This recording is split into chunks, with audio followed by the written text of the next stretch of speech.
şehidim var mənim canı canımda, kanı da kanımda. Bir şehidim var, üzünü görmeye doymadı hiç kim. Ay şehit kardeşim Səmədli Vüqar. Qürbətdən yollandın doğma vətənə, vətənim dardadır, getməliyəm mən. Vətən anamızdır, ana yolunda,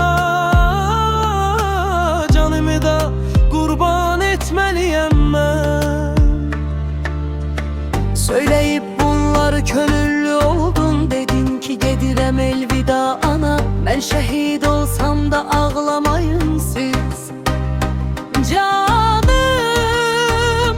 kurban olsun Azerbaycan'a.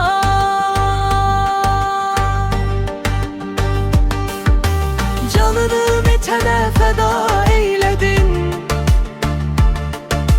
Canımız çok yandı bunu bilende. Hayatın en acı yüzünü gördük. Üç renkli tabutun eve gelende. Hamının kalbinde feryadı dindi. Sanki pis yuxudur oyanmaq olmuş. Ebedi dünyaya köçüp gitmişsen. Sensiz bu dünyada dayanmaq olmuş. Anam gözlerine inanabilmir, deyir balam sağdır, geri gelecek. Atanın hayatı dağıldı bütün, hayatının üzüne nece gülecek. Bacılar ah çekip feryat eyledi. Kardeşim deyende yer göğü titredi. Kardeşin qürbəttən xəbəri aldı.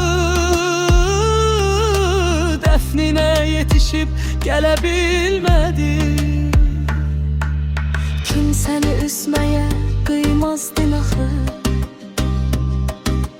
Bax indi qohumlar, dostlar ağlayır. Ana, ata, bacı, qardaş baş başa.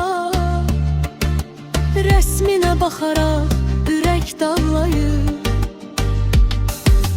Canını bitənə fəda eyledin. Canımız çok yandı bunu bilende. Hayatın en acı yüzünü gördük. Üç renkli tabutun eve gelende.